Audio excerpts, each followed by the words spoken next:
creating cultural opportunities for everyone. Providing opportunity for artists and art enthusiasts adds to the vitality of our community. With creativity comes inventive and original ideas, a key to growth and change. The Louisville Art Association has reached out to over 6,000 people through our shows and events.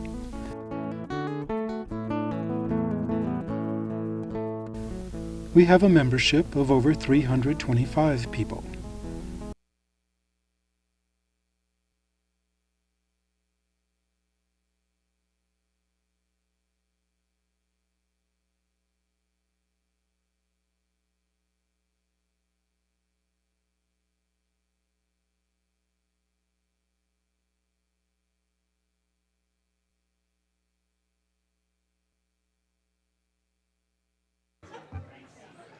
In. Recording in progress. Okay, welcome to the December 19th, 2023 meeting of Louisville City Council. May I get a roll call? Mayor Lay. Here. Councilmember Fahey.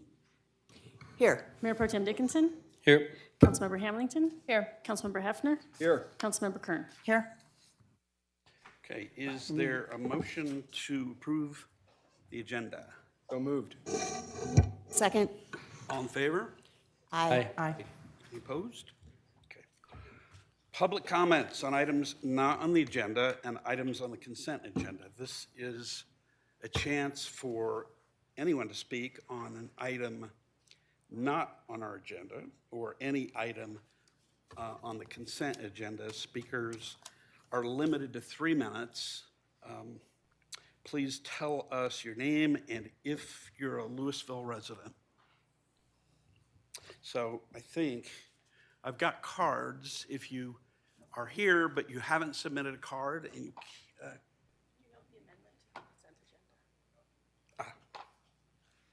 yes, thank you. There's one change in the consent agenda concerning one of the folks who's on the Recreation Advisory Board list. And if anybody wants to look at that, it's up here. It's, yeah, there's one change and one change only. Anyway, if you want to speak during the items not on the agenda and items on the consent agenda, and you haven't filled out a card, please do. They're right out there in the hallway, and you can give them to our city clerk, Meredith Muth, and we'll go from there. And we'll probably talk with, there'll be a couple of people online. It looks like we got a couple hands raised as well. So first, Dan Anderson from Castle Rock is here about Vista Hospital, perhaps? Yeah, thank you. Thank you, Mr. Mayor. Good evening. My name is Dan Anderson, and I'm the regional CFO for the Advent Health Hospitals here in Denver. I do live in Castle Rock, and so it's my pleasure to drive up here this evening and say a few words with you. But just wanted to let you know kind of what's going on at Avista. We've been dedicated to serving residents of Louisville and the surrounding area for over 30 years. We've delivered over 60,000 babies. That's a pretty good sized town over this time period. And as many as you are aware, we had a recent challenge with a fire. And but before that fire, we had identified some of our needs to transition and look for other alternatives to continue delivering the healthcare that we want to deliver in the marketplace. Our current location is a little bit landlocked, and that was proven during the fire. We only had one way in and out. And so it kind of put a focus on that. And I want to just affirm this board and thank you for your unwavering support of our facility.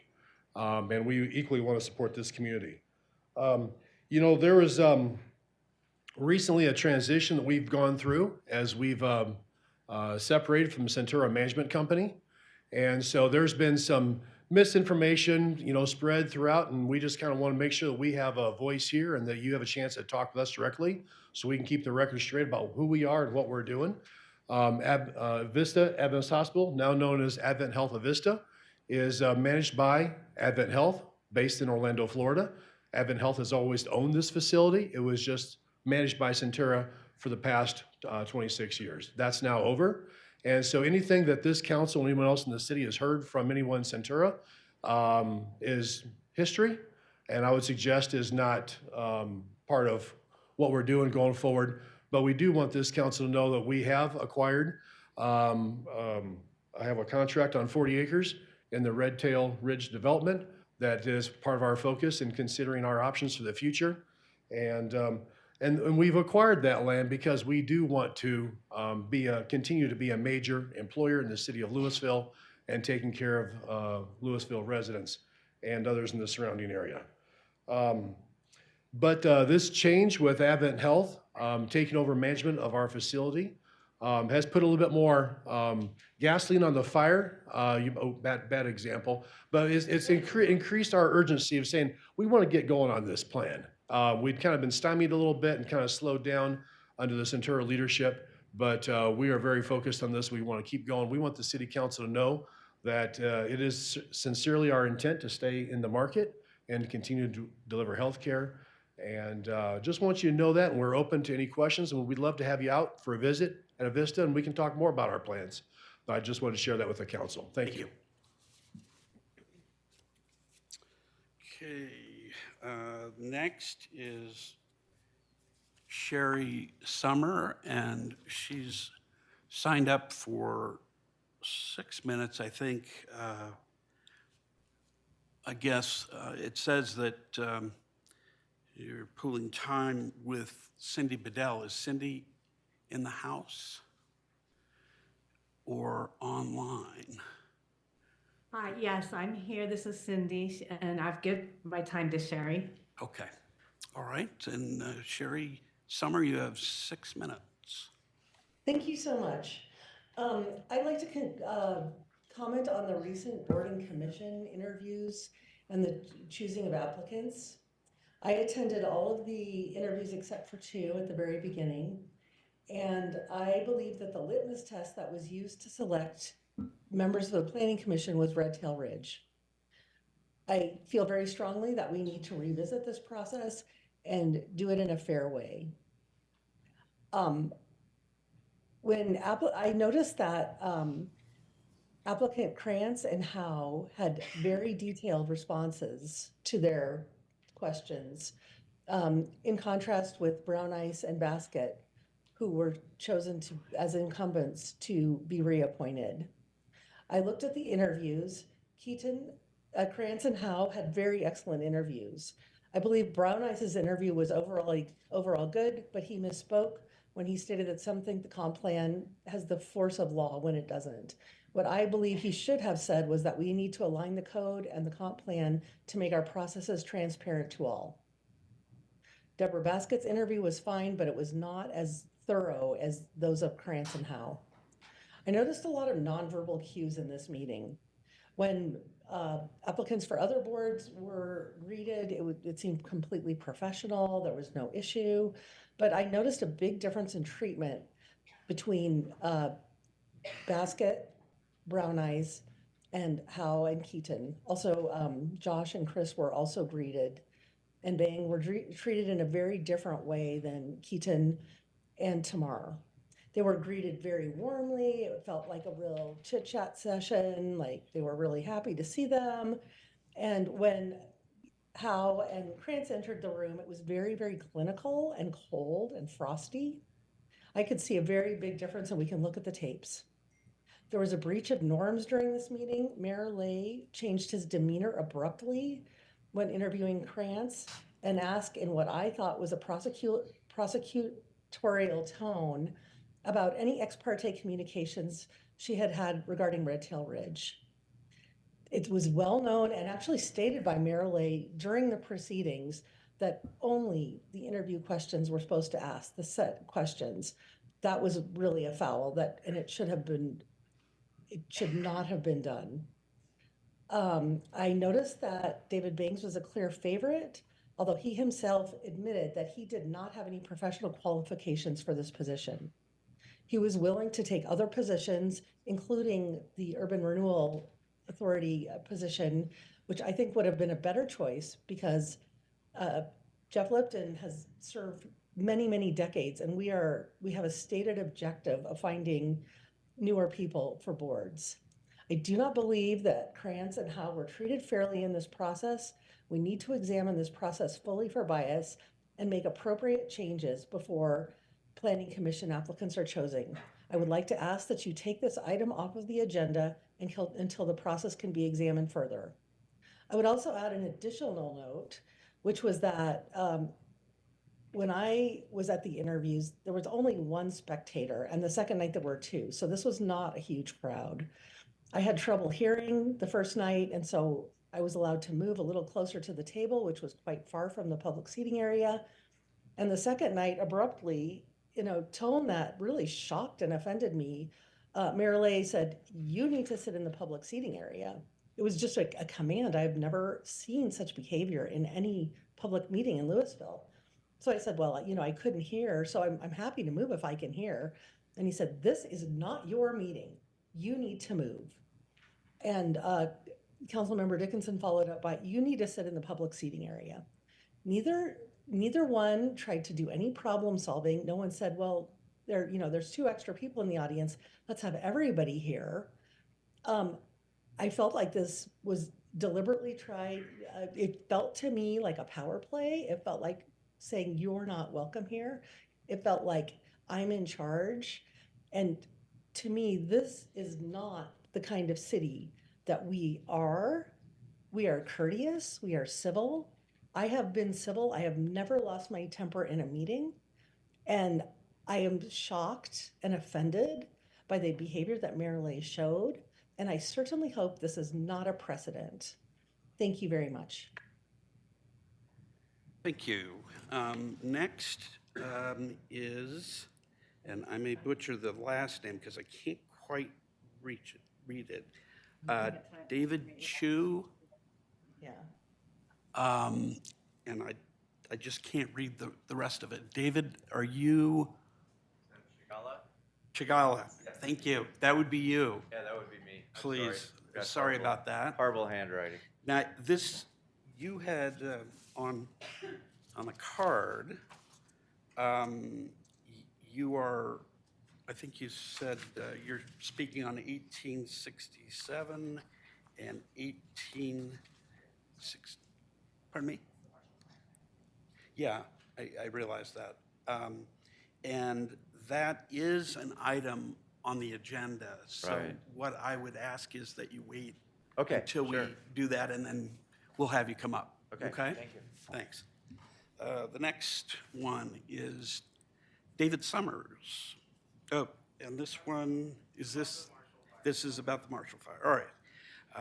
Kim, it looks like there are a number of these. I'm going to scoot through the ones that are Marshall Fire ones, and we will thank you for identifying that because that can help.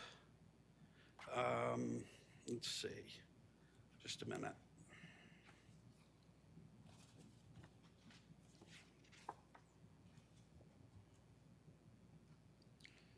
Okay. All right, and let's see. I think this one is Catherine Smith from Louisville. Please, Catherine. Good evening. I wanted to say happy holidays to everyone and to just recognize that Louisville's been through a lot and that our city council has worked hard for us and will continue to work hard for us. I was part of a citizens group who worked hard on ballot initiative 2C, and we were very excited to see that 70%, roughly round numbers, of Louisville citizens voted in favor of actually increasing our open space tax. I think in this environment that is really a strong statement that people not only voted for the tax that we had before, but for the increase. So I want to thank the City Council for going out on a limb a little bit there. I wanted to let you know that the folks who worked on 2C are continuing to meet and to think about what we'd like to see happen in the open space world. I want to give a shout out to Dietrich, who I know has already been working on the separation of the monies with Jeff Durbin and staff. And I understand that it's a more complex process than I originally appreciated. I know we will. I wanted to let you know that our preliminary thoughts on sort of what should happen in open space are, now that we've secured funding that really is discrete and dedicated, what we would like to see is separate departments and separate management plans for open space. And I have to tell you that when I first heard that there should be separate departments, I thought that that might be more than was needed. And I've become convinced that it actually is important because of the cultural values and how they differ between people who do parks work and people who do open space. Parks work is sort of analogous to a developer. They're looking at ways of preserving human uses and putting up structures, and it's a completely different mindset. The folks who do open space work tend to be focusing more on, is it functioning as a habitat, as an environment? Is there something that we need to do there to change it? And because their knowledge, training, skill sets, and I would say implicit biases are different, I think that encouraging the separation and recognizing those differences will get us closer to meeting the goals that are set out in our city charter. And for those of you who look occasionally at the city charter, I encourage you to look at section 15, which does lay out the purposes for open space. Thank you very much, and happy holidays. Thanks. It looks like the last person on the list. Oh, sorry about that. Well, we'll go to them next. Hank Shaw, I'm not sure who that is, but if you could identify yourself and turn on your mic. Looks like your mic may be off.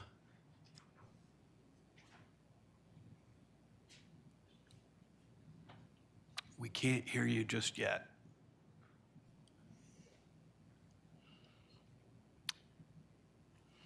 Their mic is off.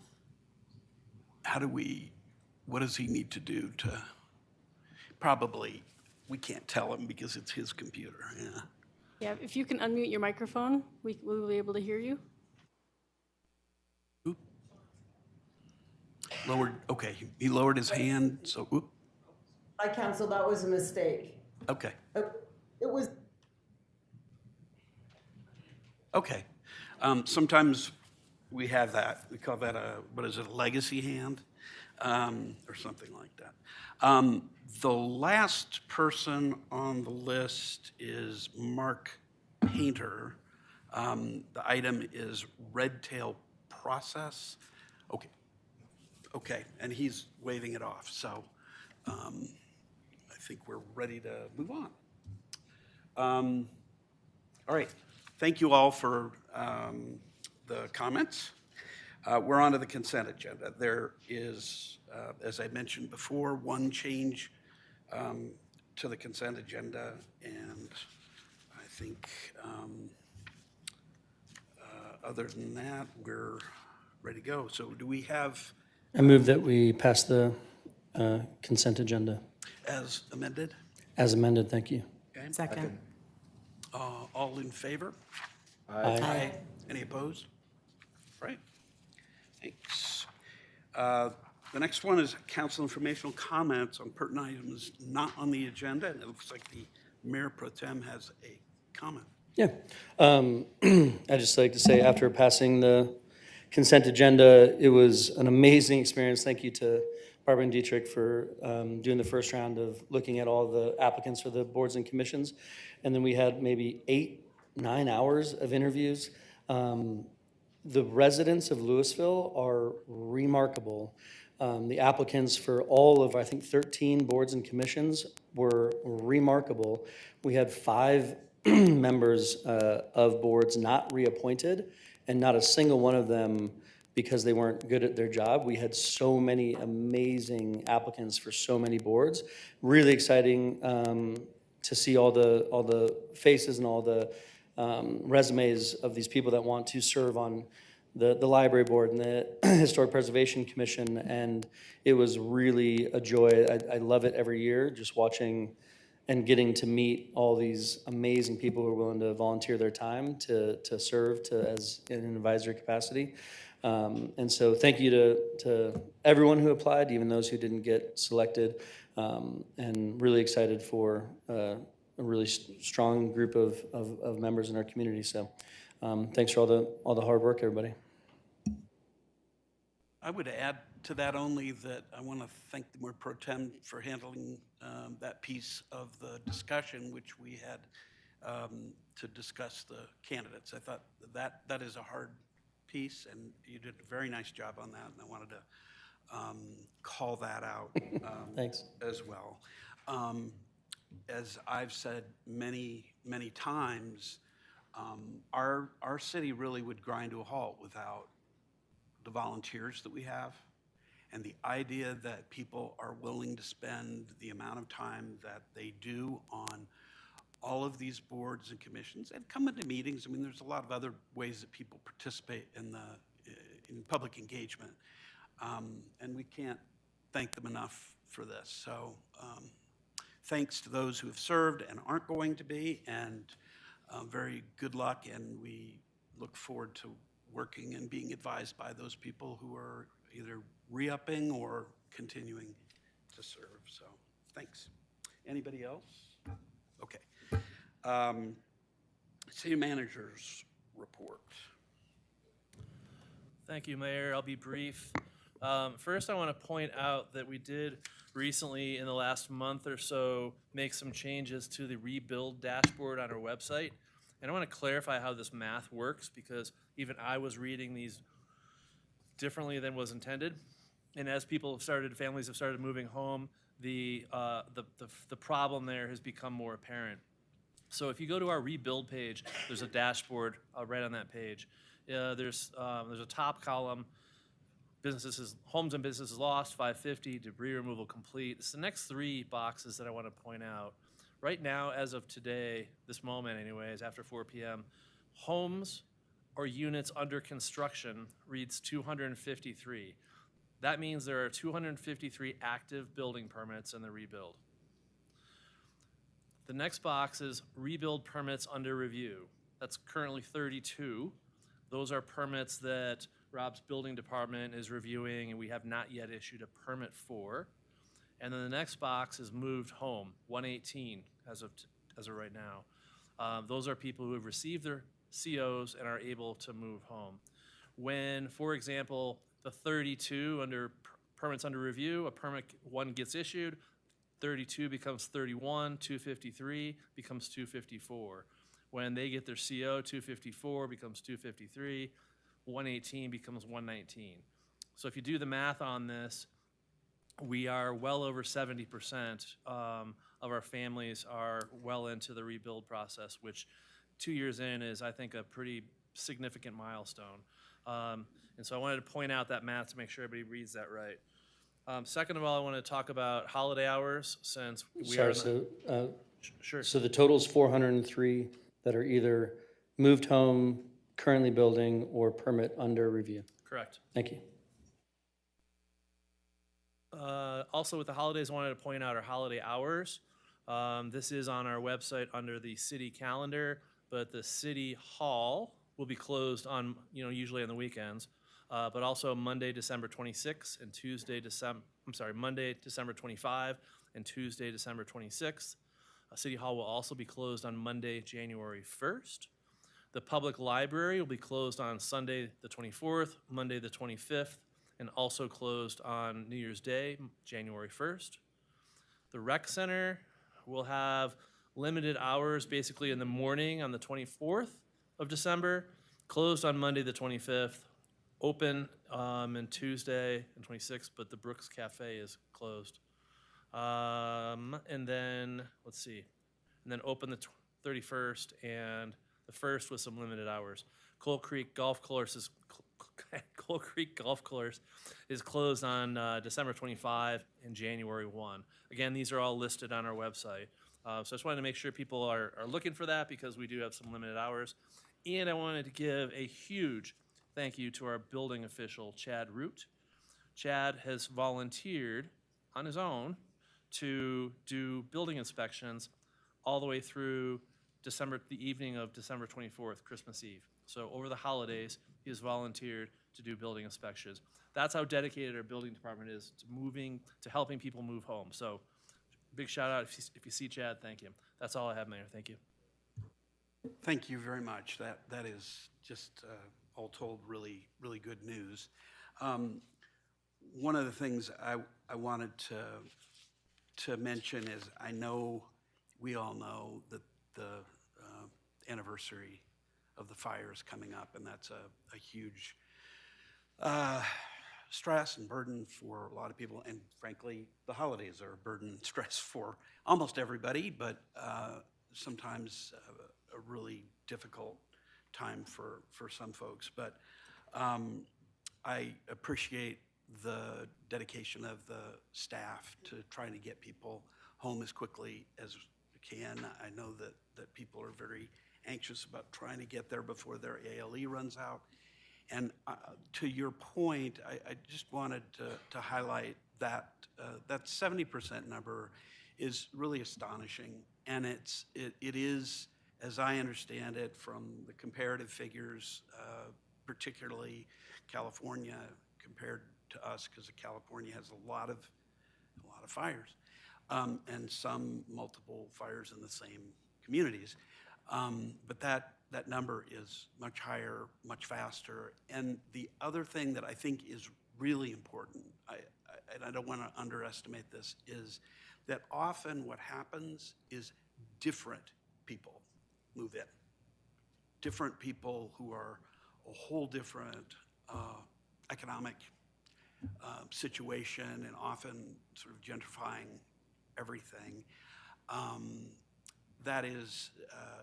That's something that we have a lot of the same people moving back who lost their homes, and not everybody, and there are certainly new people that are going to be moving in, and we're going to welcome them too. But that's a really important trend, I think, that speaks well for this community, speaks really well for the survivors of the fire, that they care that much about their neighborhoods, their people, the community. The other thing, and I'm taking time in yours, is I think we had a whole bunch of people who applied this year who were fire survivors for boards and commissions, and that is terrific, including one who's been selected for the for planning commission, and that's a statement of faith that somebody would join that committee or that board and be willing to look 10 years into the future. That is very moving for me. So anyway, I appreciate your calling attention to that, Jeff. All right, any other questions for, yes, please. Thank you. I have a clarifying question for you, City Manager, and apologies if I missed this as I was following around in your calculations. Do those numbers include smoke damage as well? Is it a certain type of permit or all permits associated with these areas?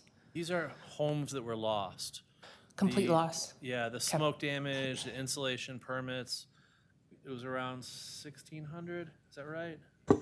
And yes, we had about 1,400 so far that are other types of damage other than a total loss. Okay, The vast majority were insulation of those 1,400. Okay, thank you for clarifying. And the last comment I'll make, I know we've mentioned this before, is I would love to continue to investigate what resources that 30% needs.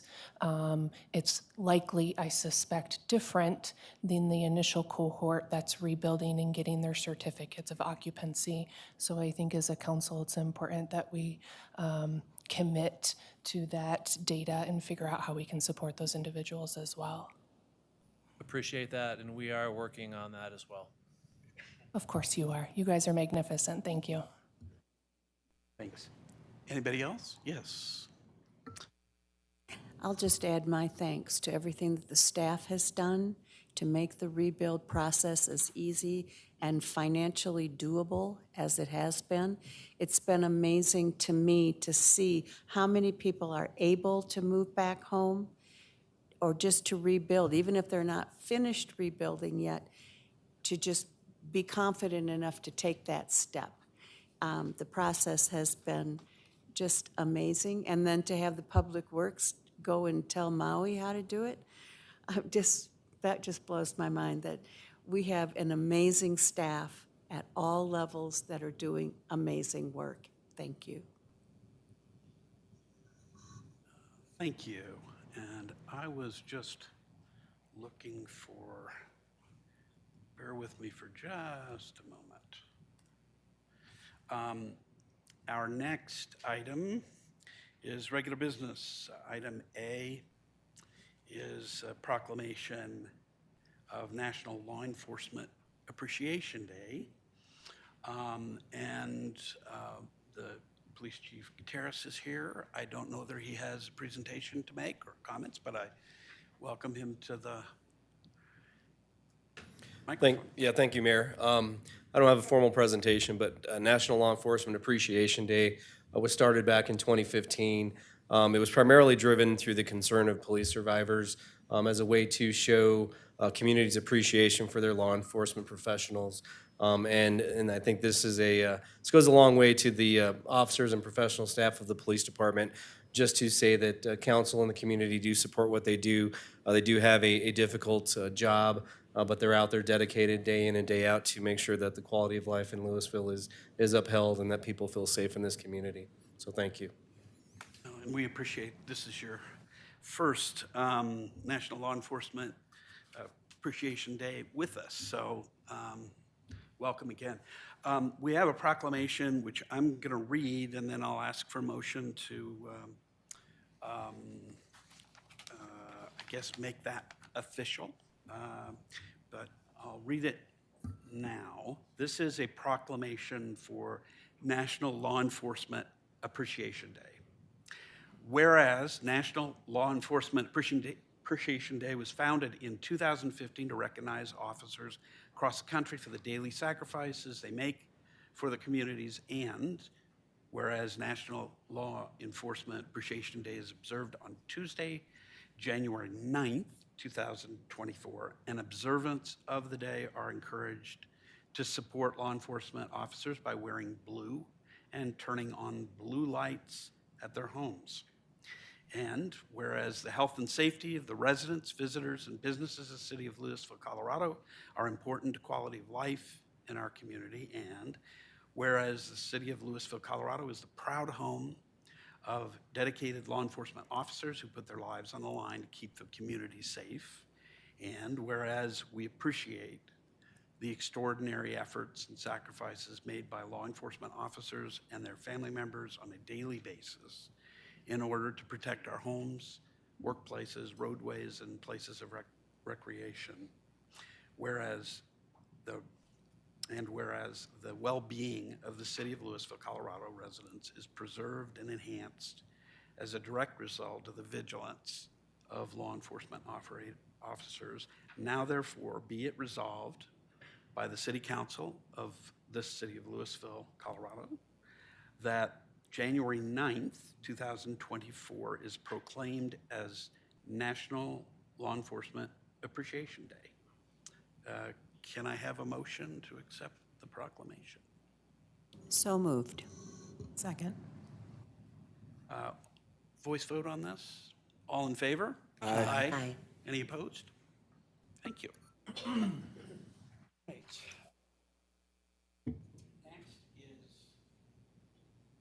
Next is the use tax exemption for homes damaged in the Marshall Fire. Second reading, which is public hearing. So I'm going to introduce, I think we're going to introduce the first item. I'll introduce them both. Okay. The first is ordinance number 1867, series 2023, an ordinance exempting construction materials from the city's use tax for building permits issued for reconstruction of homes damaged or destroyed in the Marshall Fire burn area. Second reading. And ordinance number 1868, series 2023, an ordinance adopting by reference the 2018 International Energy Conservation Code as an alternative for the repair and rebuilding of homes that sustained smoke, heat, water, ash, or other damage as a result of the Marshall Fire. Also second reading. Any disclosure? Well, let's see, let me open the hearing. Any disclosures from anyone? Yes. So I'll just disclose, I have a home that was had extensive smoke and ash damage as a result of the fire, but I will participate in the discussion and vote. Okay. I suppose I should disclose that I have also had smoke damage, although it's been insured, so I'm not going to be voting on anything that's going to affect my situation. Is there any other person who has disclosure? Probably just that I did lose my house in the fire and have actively worked in other means outside of council to assist people who were partial loss of smoke damage and total loss. All right. Open the public hearing. Let's start with a staff presentation from, go ahead. Sure. Good evening, Mayor Lay, members of City Council, Rob Zucchero. I'm the Community Development Director for the city. I'm going to be presenting on this item. We talked a little bit about this earlier in the meeting. There were 550 properties that had total loss as part of the fire, 549 residences and one commercial property. These ordinances aren't addressing those properties. They're addressing the other properties that sustained a full range of damage that wasn't direct fire damage. We do have some properties, in addition to those 550, that were partially burned. They were covered under the previous ordinances we passed. So these are properties that did not sustain direct fire damage. We have over 1,400 of these properties that have varying degrees of damage that we're aware of at this time. They have unique challenges, and it's not always obvious, especially from an insurance standpoint, that they have coverable damage. And so there are unique financial and other challenges for some of these properties.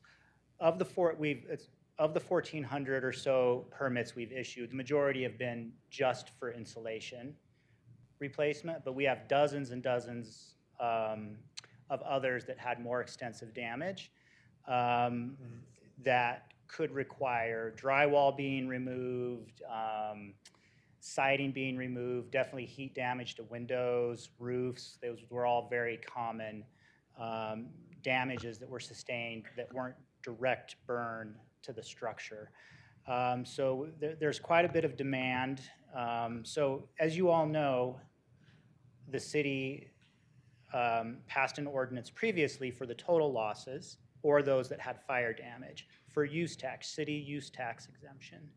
They also passed an ordinance that allowed for those rebuilding to exempt out of the 2021 energy code and allowed them to build under the 2018 energy code. So the two ordinances before you really just take those ordinances that were applied to the full loss or the structures that sustain direct fire damage and extends it to any property that had any type of damage from the fire. It could be from wind or smoke or ash or heat. Water damage was very common as well. So any really type of damage that could be linked to the fire These ordinances would extend the use tax exemption and then the opt-out to the energy code. For insulation permits, it's probably on average about a $70 use tax benefit. For the more extensive rebuilds, it could be thousands of dollars if you're having to redo your all of your insulation and your drywall and your siding and your windows and your roof. It could be thousands of dollars of financial support. The exemption from the building code to go from the 21 to the 18, the main things are there's some insulation values that go down, so it's a little more affordable for some of the insulation requirements. Your furnace can be a little bit less efficient, so that's a little bit more affordable as well. So there's some cost savings there as well that could be realized. So in order to qualify for both of these exemptions that are being proposed with this ordinance, you had to be the homeowner when the fire occurred and you're making the repairs. So it has to be the same homeowner. You have to apply before December 31st of 2024. So that's the end of next year. That's the same deadline for the full rebuilds that we established. And then you have to attest on your application that you're seeking the exemption due to financial hardship, due to inadequate insurance coverage. It's the same exemption that we required for the fire damage and the full rebuilds. We're not requiring any type of documentation. The state use tax, for example, is the same way. You can self-attest that you have this financial hardship. So that's how it would be administered.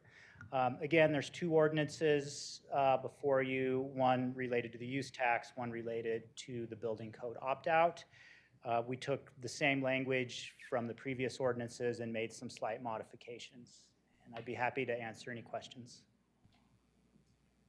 Thank you, Director. Questions from council? Go ahead. Thank you for the presentation. I have a clarifying question to make sure I'm understanding the deadline correctly. So building permit prior to December 31st, 2024. So what does that mean for those who have already submitted and paid between the damage and today? Yeah, they could apply for a refund. Okay. Yeah, and so we've done it both ways with the rebuilds. We've given credits when a permit's being issued, or we've given refunds. So we already have some processes established to do it either way. Okay, thank you. Yeah. Following on from that, there's a difference, right, between a credit and a refund, I think, in terms of tax impact. Is that your understanding? Yes, I think there are probably some distinctions, and I may not be using the language correctly. And I know the way we established it with the original program for it to be a credit, I think, is our intention rather than a refund. Okay, yeah, because my recollection is that if we make it a credit, there's no tax impact, and if we make it a rebate, potentially there is. So if we can, yeah, you know, and I understand we're trying to make this sort of similar to what we've done elsewhere. Yeah. It's intended to be a credit, but if somebody's already paid it, then that we'll have to do the credit after the fact. Okay. Go ahead. We can come back with other questions. Did you have questions? Any other? Yeah. I'm wondering if this is the same process or requirements that the state is offering on their use tax rebate, because they also will rebate or refund, I'm not sure what, a use tax on just fire impacted homes that weren't destroyed. So my understanding from the state use tax credit is that it has to have, so are you asking if it's fire damage versus smoke damage? Is the state use tax credit also available for smoke damage? Right. Yeah. I don't know off the top of my head. I'd have to open up the criteria to be sure. I don't know that we've received any applications for smoke damage on those. I was given the information that the state sales tax refund includes smoke and ash damage also. Okay. Yeah. Okay. I'm not aware, but we can confirm if you want us to do any additional confirmation. Okay, thank you. Thanks. I got a similar message, and I think it comes from the person who actually drafted the legislation, our former council member Brown. All right, other questions? One further question I have is, we're attempting to cover a whole, different groups that were affected by the fire. One of the groups we have not kind of dealt with, I think, is renters.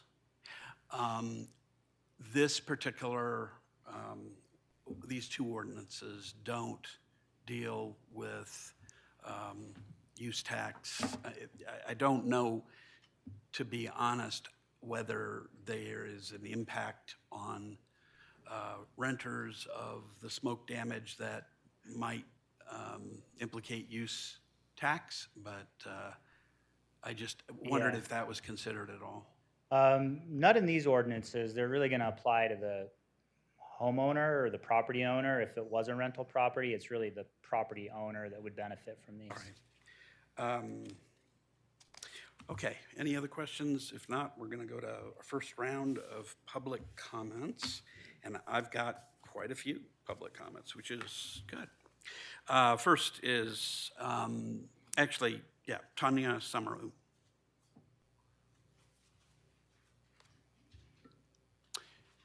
State your name and address, or your, not address, but whether you're in Louisville.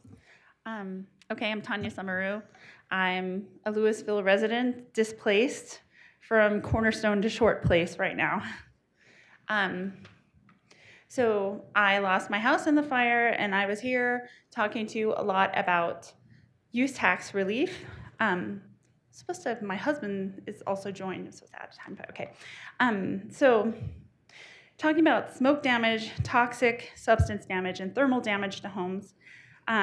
So this is a huge problem, and there's some other people who can talk about it more technically. I just want to say that it's well acknowledged that repairing and remediating homes in a fire disaster is a huge problem. As we just mentioned, the state use tax that was recently passed, relief, includes these damaged homes as well. At the state level, Kyle Brown also passed a bill for renters in the last session, so that if you're living in a smoke-damaged home, your landlord needs to remediate it, or you can break the warranty of habitability applies.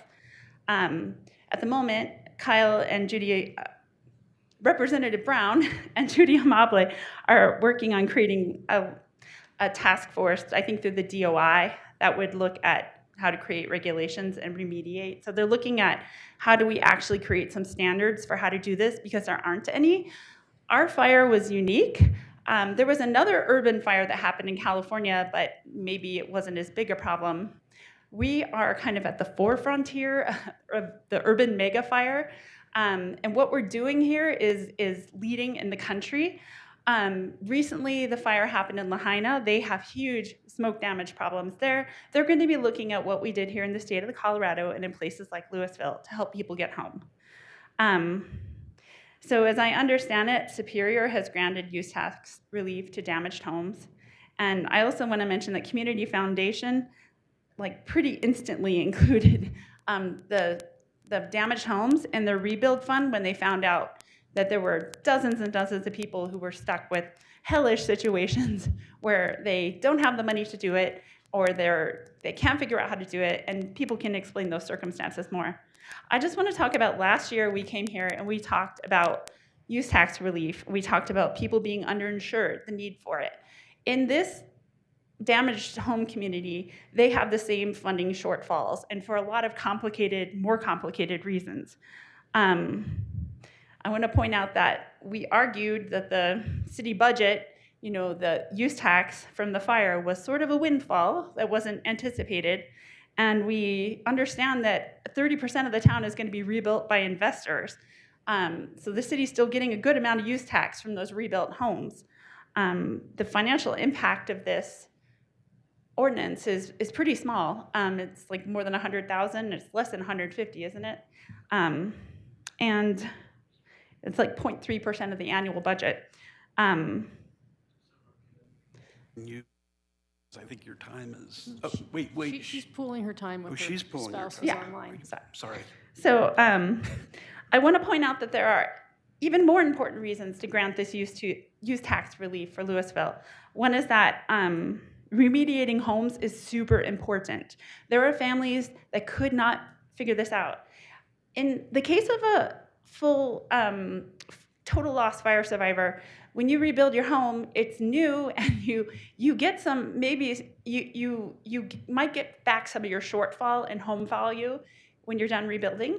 But if you're repairing a home, you're just getting back the house you had, and you're not really getting, you're really not making up what you lost. There's no chance to do that. You can't change the features of your house, and it's not going to be a 2021 total code house.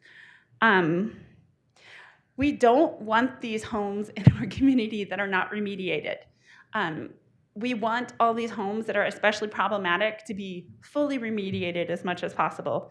It's like a toxic bomb in your community, and you could have the next family buying, and the next family are renters, and they could have health problems. We don't want that. I want to say that the impact of having to fight for the use tax relief for the total loss survivors was really hard. It was traumatizing for the community. It was emotional.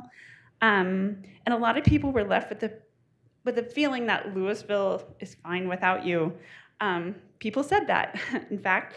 And some of the council members here have worked really hard to connect with the community again and rebuild our trust. There was a recall election that sort of had something to do with that, probably. It left really bad feelings in the community that we felt like we had to fight really hard for that.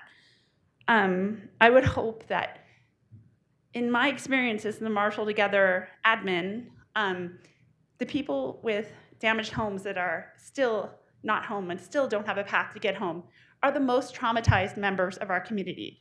So please spare them and help them out. Every little bit helps to get home. So they've been living with uncertainty for 2 years. The impact of this on the budget is really a pittance. And these people are the absolute best people in our community because they're working so hard to remediate their homes, and they're doing it because they want to get home and because they belong here and they want to have their kids in school next door. And, I think they deserve our acknowledgement and respect for their hard work. So please grant both of these ordinances because we want every single family home. Thank you. Thank you. And let's see, next is Jeffrey Hart. Jeffrey? Thank you, Council. My name is Jeffrey Hart. I'm a resident of Louisville. I live just south of the rec center, or at least I did until the fire. My home survived the fire, but sustained high levels of smoke and ash damage. Around my house, 65 homes burned to the ground. Since that time, even attempting to take my family back to the house resulted in quick illnesses, quick respiratory issues, then like half hour being inside the house. We've had extensive environmental testing done, and it's off the charts in many areas. As you may or may not know, insurance knows there's no protocol, no set standards for what to do for smoke-damaged houses. As such, they've been highly resistant to offer coverage for this because of the liability they incur. Myself and numerous of my neighbors have been going through the legal process trying to recover some funds with insurance companies. Most of them are behind me on the curve. After a year-long struggle, my wife and I came to a settlement with our insurance company, admittedly probably 25 cents to the dollar of what's required. But short of a 5 or 6 year wait to go through the legal process and the inherent risk with that, it was the most equitable arrangement we could find. The house is not going to be safe to live in until it's fixed. There's no doubt about that. We've just started the demo process. Our actually rebuild process is in review right now. Fingers crossed it comes out quickly.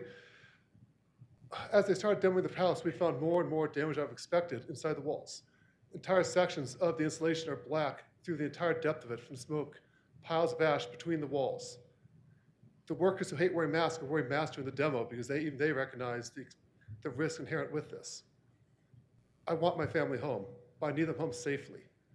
It's going to be a large financial burden, but I will find a way to make it happen because that's what needs to be done for my family. I'm just asking for some consideration to help me get my family home to the neighborhood I love and the community I love in Louisville. Anything you can do to help that would be greatly appreciated. Thank you for your time and consideration. Thank you. Next is Jerry Curry. Jerry?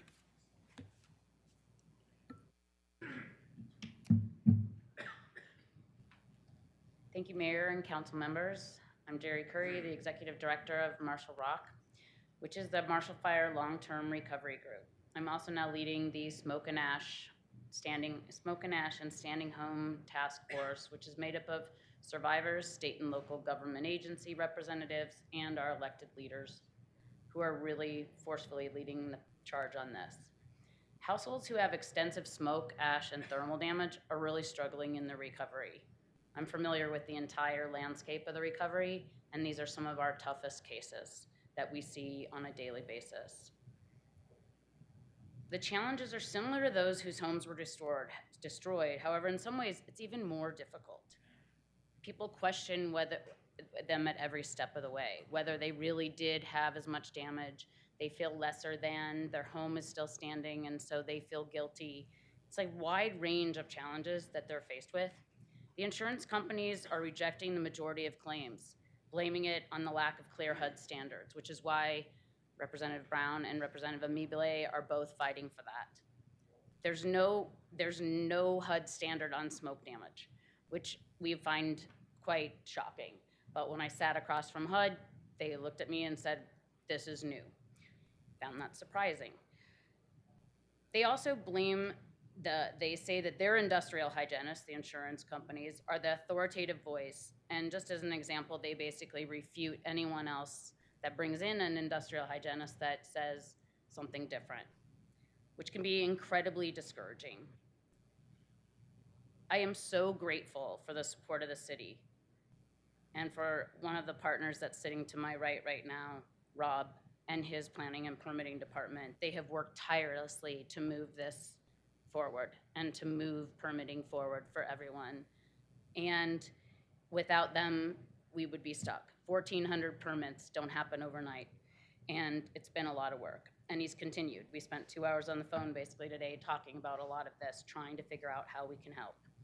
He's always said, I can help, and he lost his own home. The households have been recognized and are now equally included in the federally funded DOLA-led housing recovery program. The Community Foundation Rebuild Funding, the Town of Superior has included these types of households in their tax rebate program, and we do believe and have on good authority that Boulder County will likely include these households in their use tax rebate based on a positive outcome on this ordinance vote tonight. These households with moderate to severe smoke and ash damage already feel left behind. Passing both the ordinances on the agenda will go a long way in supporting this group of residents and will certainly help them move forward. I appreciate your time. I also offer my assistance to you, Barbara, your point earlier on how we can identify and help those that are really struggling. We know some of them sold their homes, but we also know many just need help from the mental health aspect of this. And Marshall Rock is working with our partners to do that. Thank you for your time. Thank you. And thank you for the Rock's work, generally. Tamara Shigala. Did I pronounce your name right? Yeah, thank you. Good, thanks. So yeah, Tamara, and I'm in Louisville, and smoke damage home, severely smoke damage home. So I'm asking that you please support both ordinances. In the beginning, we thought, oh, wow, it survived, only shortly to realize that we wish it had burned. We had attended a neighborhood potluck, and people up the street said, oh, you're the one. Oh, you poor thing. And we are still not back in our house. We've had an industrial hygienist come, and just what was previously mentioned is that the insurance company denies the industrial hygienist report. When I asked the industrial hygienist, how does our house rank within all the homes tested in the area? And it was said, by far, you are the worst. And so that was really disheartening. And we have not gotten our insurance, the full coverage. we keep fighting and waiting and fighting and waiting and waiting and waiting, and we're not sure how we can afford to remediate correctly if they don't pay the policy premiums. I mean, excuse me, if they don't pay, you know, in full. But it has just been such a huge stress and financial hardship, and we have invited so many different entities to come see the house. Look for yourself. Yes, it's still standing, but take a look inside. Soot pouring out of the ceiling, pouring out of the walls. So much damage, super toxic, and nobody would come to our house. We invited so many. Insurance, they're not paying. And we do feel like so many different programs don't apply to smoke damaged home people, and that we've just been left behind. So many professionals that have come to the house. I can't believe that your insurance didn't just scrape the house and start over. We're at ground zero. We're the only house still standing. Definitely damage to the house, and so we just feel so stuck, and it's been a huge financial burden, especially since insurance is not paying our policy limits. We're just really, could use any support in any area that we possibly can. And there's no other place that we want to live besides Louisville. We're trying desperately to get back. So thank you so much for listening. Thank you. Thank you. Next is Kimberly Redoblado. Did I get that right? Okay. People mispronounce my name all the time, so I'm trying to make a concerted effort to get it right with other people. Thank you. It's Redoblado in Colorado. All right. Hello, my name is Kimberly Redoblado, and I'm a Louisville resident. I'm speaking tonight on behalf of our family of 5 and for other families with partial loss of homes still struggling. We ask that the city pass the 2 ordinances being discussed tonight, 1867 and 1868. Our home in Louisville was damaged by the Marshall Fire.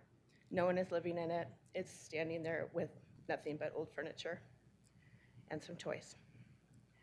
The fire burned homes to their foundations directly in front of us, right behind us, and adjacent to the west, maybe 25 feet away from our west side.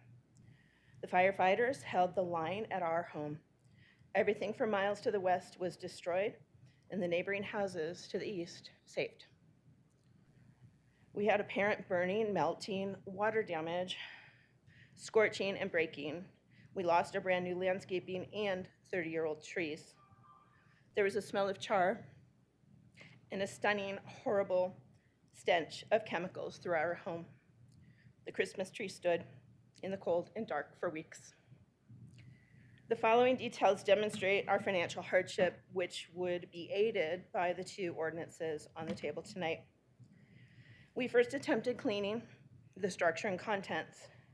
This approach took approximately $85,000 of our insurance coverage. And there's no grace. Whether it worked or not, this money is gone. We have also paid or owe over $10,000 out of pocket for industrial hygienists to test our home. Insurance did not pay for these, though we asked for reimbursement. These reports identified fire particulates in our walls and ceiling cavities. We have asked for our insurer to remediate within the cavities, but to date, they have not. They stopped paying our ALE in December 2022, despite us having 24 months coverage. We are already financially so behind right off the starting block from even where total loss families got to start, and their situation was bad. We are underinsured based on this and based on the estimates we have for full remediation and repair. We are also, strictly speaking, underinsured based on being unable to secure policy benefits for this loss.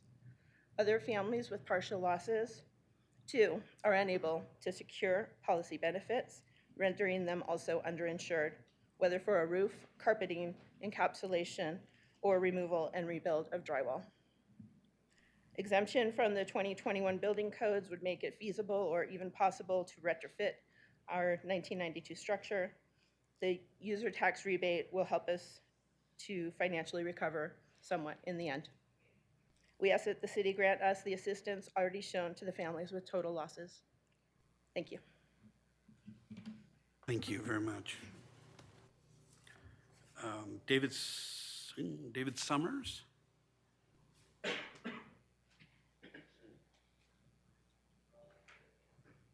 Hello, my name is David Summers. I am a resident of Louisville. Me and my family were deeply impacted by the Marshall Fire. Like Kimberly, all of our neighbors' houses burned down.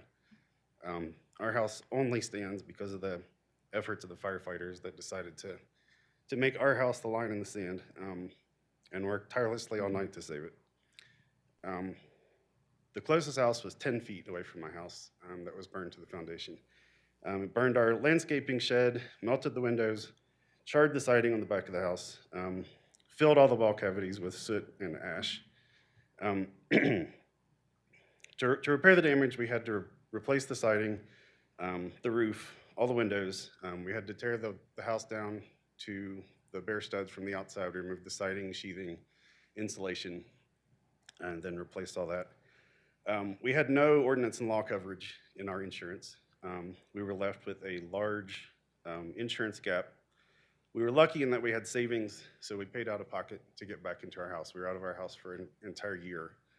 We moved back in on the 1-year anniversary of the fire. Part of that gap is over $1,000 in city use taxes that I paid in my permits, and more than $10,000 in energy efficiency upgrades. There is no easy way to upgrade a house built in 1992 with 2x4 walls to modern energy code. You have to make the walls thicker, and that doesn't sound complicated, but when you look at the outside of your house, every light fixture has to move out, every outlet has to be relocated, every hose faucet has to be relocated, sprinkler valves. It really snowballs whenever you make the walls thicker. You have to take out all your windows and remount them outboard flush with the walls. It is very complicated to upgrade a house built with 2x4 walls. Modern houses are built with 2x6s. It's an easier prospect. So I ask you to pass both of these ordinances. It will help me, it'll help my family, it'll help people get back into homes. I also wanted to talk to something that Tanya talked about, which is non-remediated homes. There are some people at this point that I walk through the neighborhood, houses are still dark. Houses have had Christmas lights up for 2 years now because the families never come back. And that's sad enough, but the scary thing is we're starting to see for sale signs in these houses. And so anything we can do to help make sure these houses get remediated and that it's safe for families to live in them, I ask you to please do that. Thank you. Thank you. Next, we have, just a second here.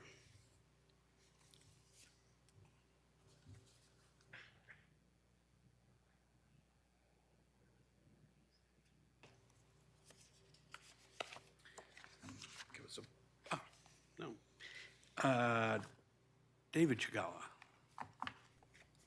Thanks for coming back. Hey, you're welcome. Thanks for having me back. David Chagala, I'm a resident of Louisville, Colorado.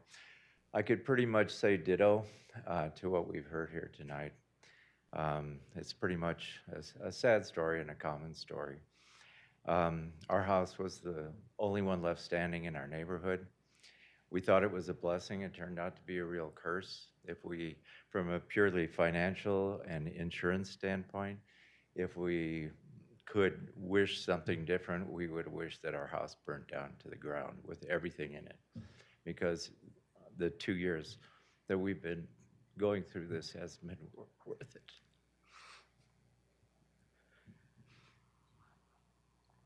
Take your time. Take your time. Stop the clock if you would.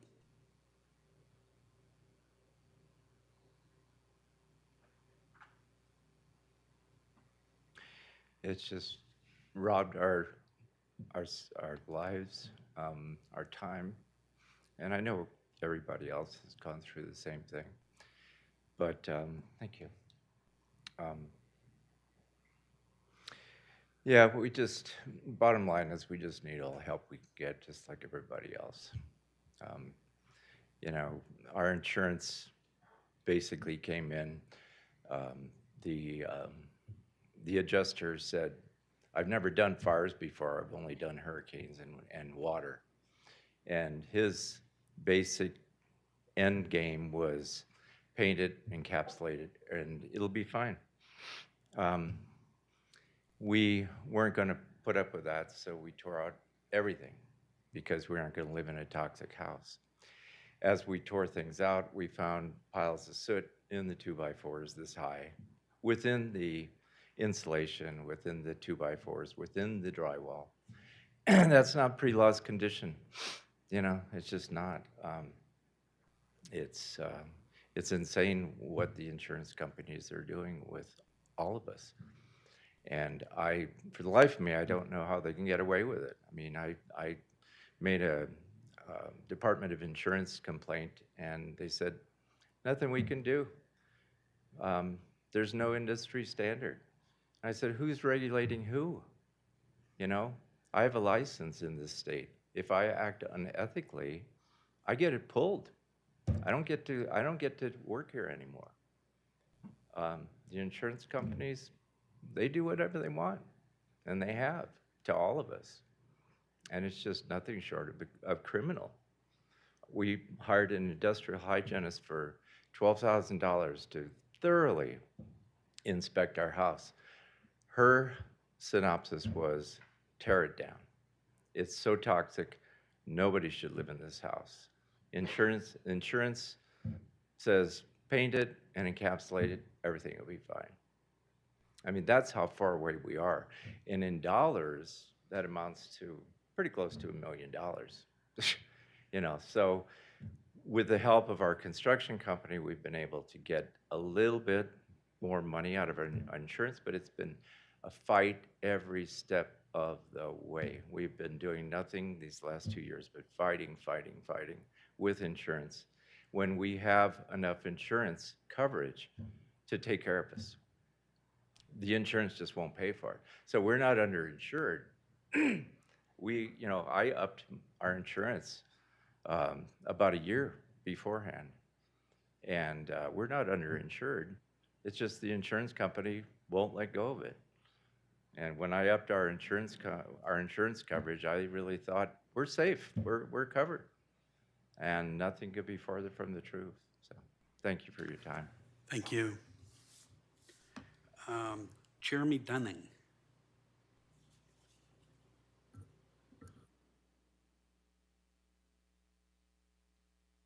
Good evening, Council. My name is Jeremy Dunning. I'm a resident here in Louisville. I'm going to try not to get emotional because the speeches that came before me just resonate with my family situation as well. Mayor, I heard you speak earlier on the idea of dedication and how dedicated,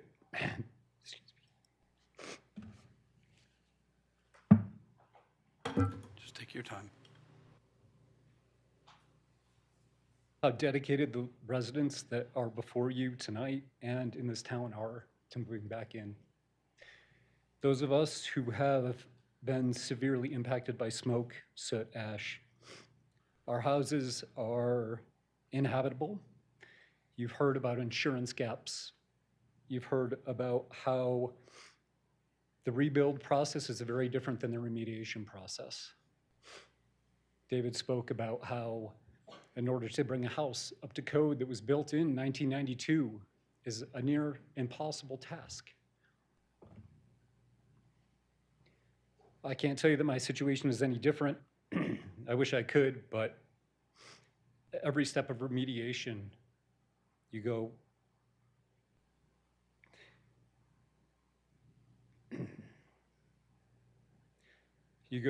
multiple steps deeper, financially, emotionally, trying to solve problems one after another that there are no answers to. Hygienists sometimes don't have the answers. Builders don't have the answers. Insurance doesn't have the answers. It is a constant battle of problem solving. It takes endless time and energy.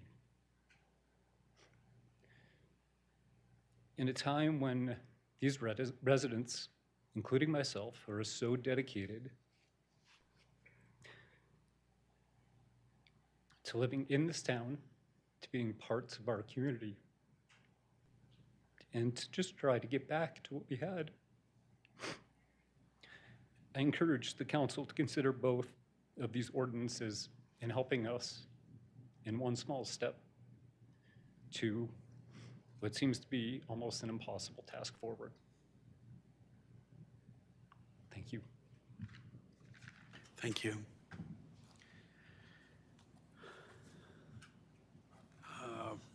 Next is Rena Pomeroy.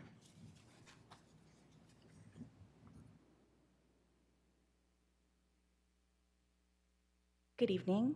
I'm Raina Pomeroy. I'm at 112 Vista, hopefully in about a week. I'm a total loss survivor. Mega fire is a new thing. It's 6 years old. We are setting a precedent tonight. This council is going to set a precedent tonight. My house was one of the last ones on my block to burn, meaning the rest of the neighborhood, severe smoke damage. Some of my neighbors were home a year later. Some of my neighbors are not yet home.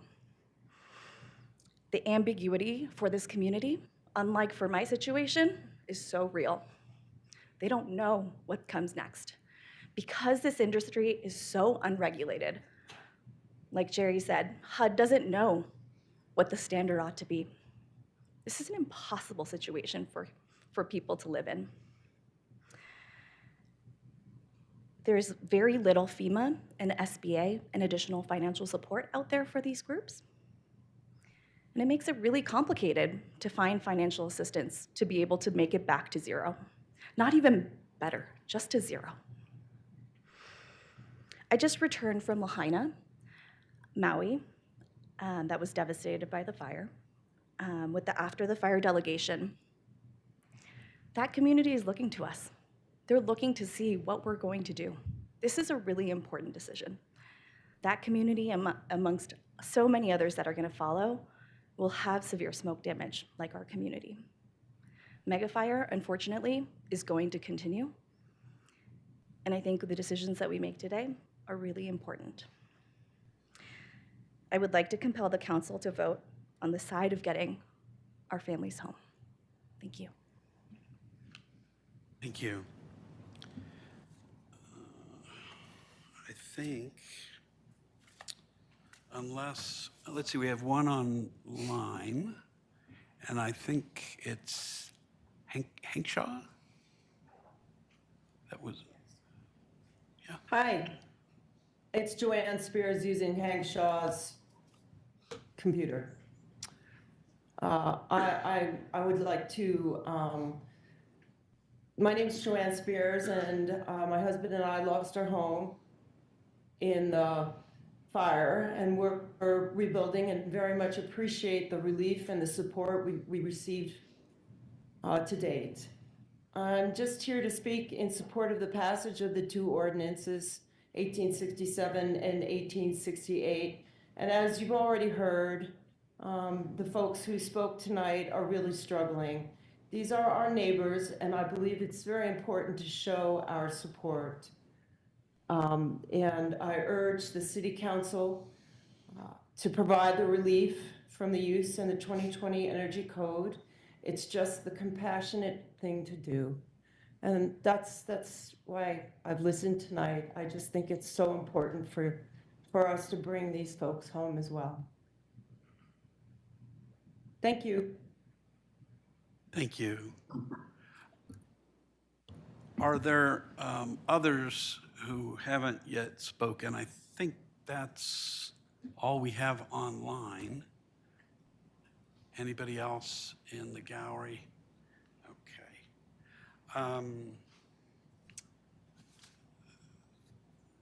Thank you very much. We're gonna turn back to council questions or Actually, we've got a council question and a certain amount of discussion, and then we can take a second round of public comments.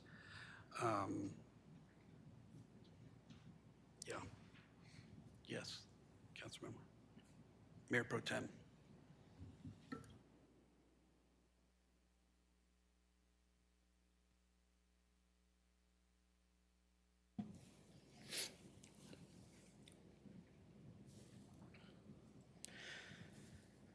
I think at the beginning I was thinking like in my brain,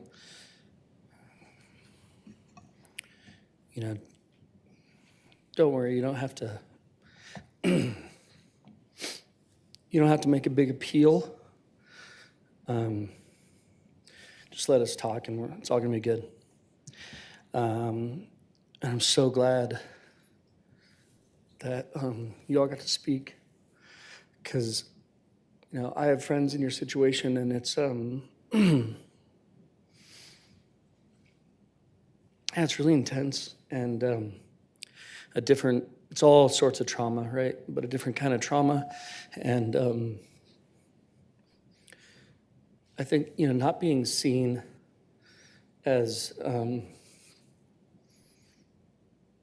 having that same level of trauma is an extra trauma, right? And I think it was a huge oversight on our part, and I was on council, so I take ownership for that. And it was an accidental oversight. This idea that, you know, insurance should cover us for what we lost, and if you didn't, if your house wasn't burned to the foundation, you should be okay, right? Like, as you said, I have enough insurance. They just have to say yes. And the idea that they wouldn't say yes is so offensive. And so the idea that you'd be underinsured is like, well, no, they're fine. Like, they'll be insured enough. And so I think it was a mistake to not include those homes in the onset of our programs here. But I just want, you know, you all to know that, yeah, that I have heard from many people that sentiment, I wish it had just burned down.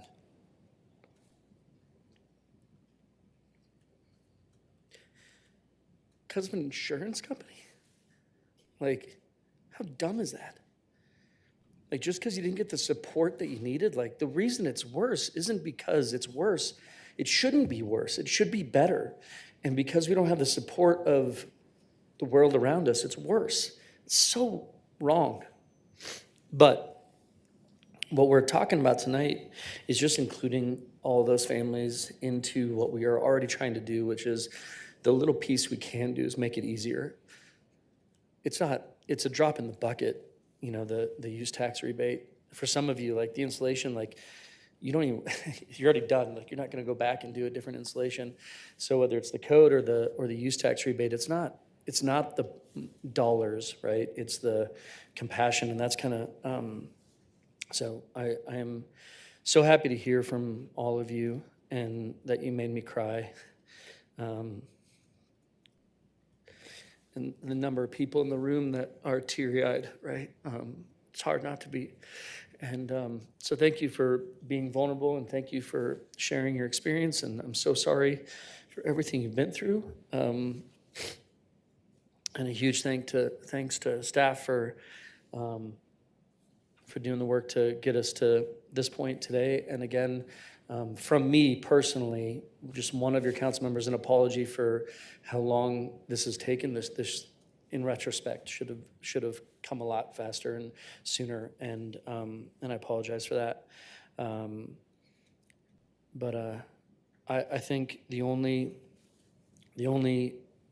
issues with the actual ordinance in front of us is just, you know, a reminder that, you know, for those of you who just had simple insulation work done, $70, $80, $100 in use taxes is probably not worth your time to spend our staff's time to redo the entire thing to try to get $80 back.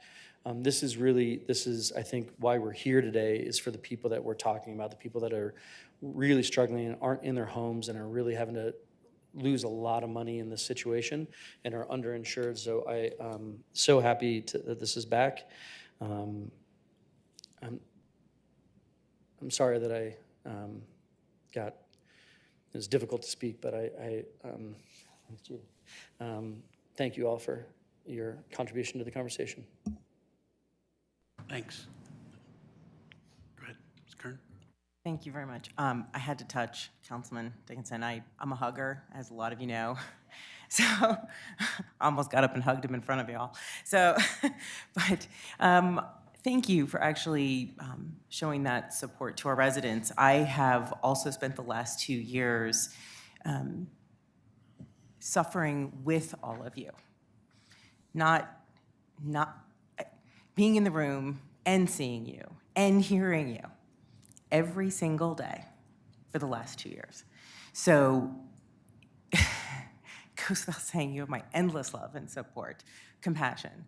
And I would like to say, just from the perspective of Louisville and making a statement, if that's something that or maybe I should say, it seems to be something that we enjoy doing as a community. We make statements, we like to be leaders in a lot of ways. This is how you lead. You love your neighbor. You show them how much you care about them. And as a community and as a city, this is what we can do. We can come together and we can be what we say we are today. I cannot implore every one of you to feel what I do about this. The greatness of Louisville can be spread around the globe. It can be spread to the people in Hawaii so that they can see what we do. We can set so many examples. We do it in a lot of ways. Let's be there for each other. The financial impact may or may not be really substantial, but I wanted to thank Representatives Brown, Mobley, and Senator Fenberg for remembering to put this into the state use tax relief bill. I really appreciate that all of you who are impacted, all of us who are impacted, will get some help and have some measure of relief, as well as I think we should have it from the city of Louisville. Good luck to all of you. We'll all come home. Thank you.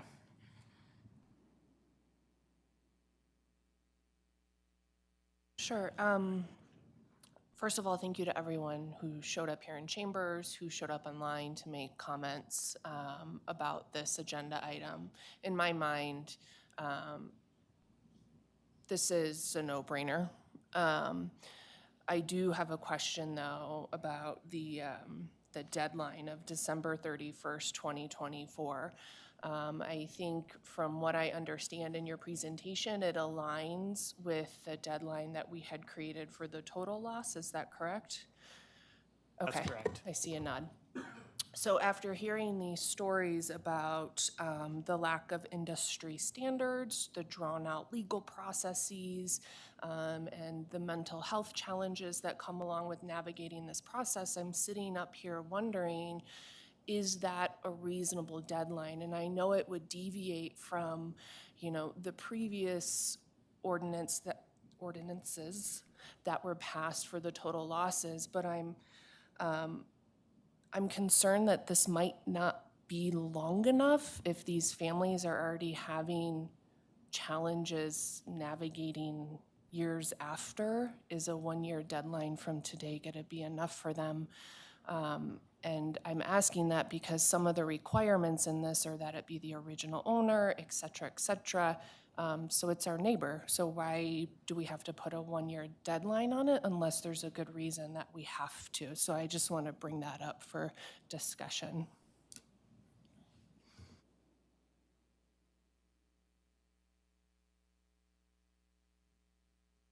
I'm just going to echo what everyone else has said. This is a very difficult time for people equally, whether you lost your home entirely or you just had the damage that was not covered by insurance.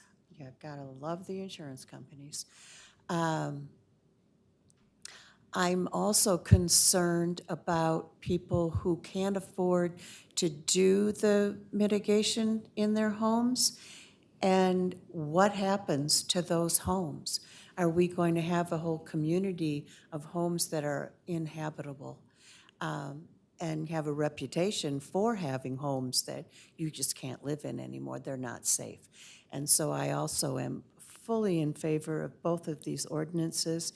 I think that everyone needs to get the help that they can get so we can bring Louisville back to being the wonderful place it's always been. Thank you. Yeah, I'll be brief, but I do want to thank everyone for coming and for the moving comments. Really incredible to hear all the experiences, and as somebody who's been through a shorter version myself, I know how difficult it is and how problematic the insurance companies can be. So thank you for sharing your stories. I'm also sympathetic to the deadline issue that Councilor Hamilton raised, and think that probably warrants further discussion or maybe a weigh-in from staff.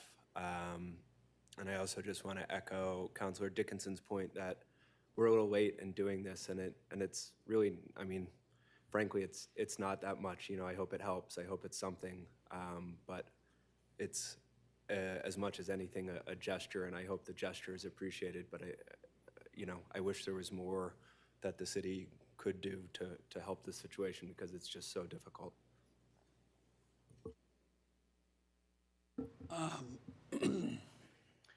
I appreciate the comments around the timing, because I share the Mayor Pro Tem's sort of comments about that we're late to the party on this, and I'm sorry.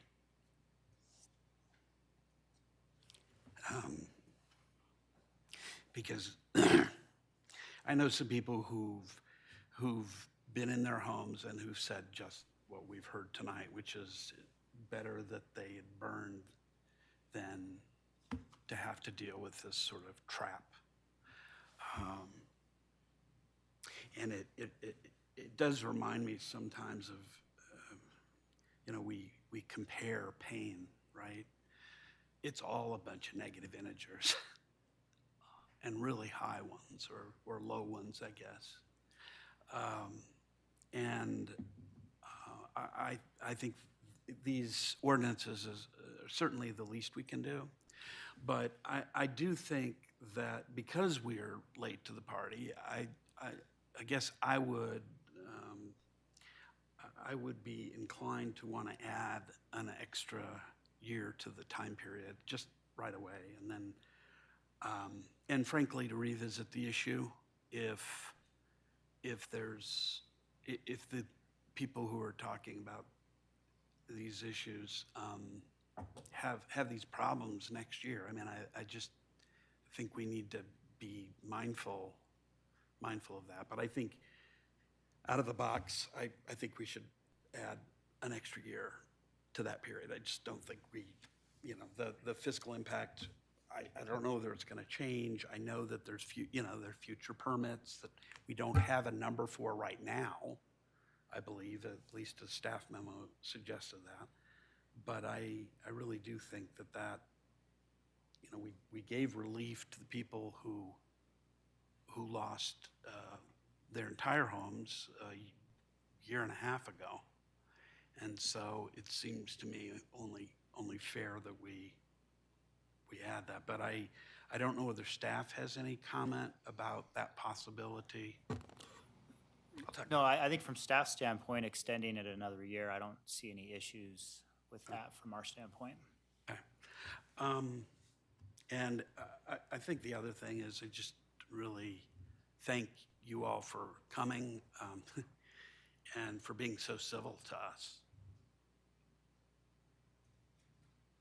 Because frankly, I could understand, and we've had moments with survivors where the emotions are very raw. They're very raw tonight, but frankly, I don't know whether I'd be as calm as many of you if I'd been anywhere close through what you've gone through. So, but anyway, what I'd like to do is to take a second round of public comments if folks have any ideas. The one thing I would say is I don't know that we've closed the book on this one, even with the ordinances that we hope, and I certainly am intending to support. I think there may be something in the future we might be able to think about, because the thing that bothers me in talking about some of this is the fact that these are dangerous places in our community. They're dangerous. People are not going to go back in them. And we're going to have to think through all of that. That may be something. I was very appreciative, and I know we've got at least one member of the trustees of the Community Foundation in the room, that I really appreciated that the foundation didn't treat folks who had smoke and ash damage differently and gave them some relief. I know that it wasn't the kind of relief that's going to get you the whole way, but I thought that was an extremely solid move. And I think they did that some time ago. I mean, it's not new. So, Raina, thank you. Raina Pomeroy is on that Board of Trustees. So I appreciate that, and I hope that you will share that with the trustees, just how much we appreciate that and the other support that they provided. Why don't we take a second round?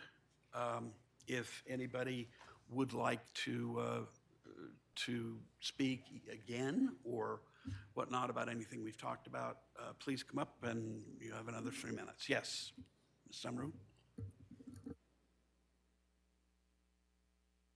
Hi, Catherine Smith. I've just been listening and thinking about my own experience with smoke remediation. And I think 1 year is probably not enough time. So I'll throw out some language. You guys can accept it, reject it. But maybe within 1 year of the final settlement or resolution with their insurance company is the right deadline. And then it doesn't have to come back to you again.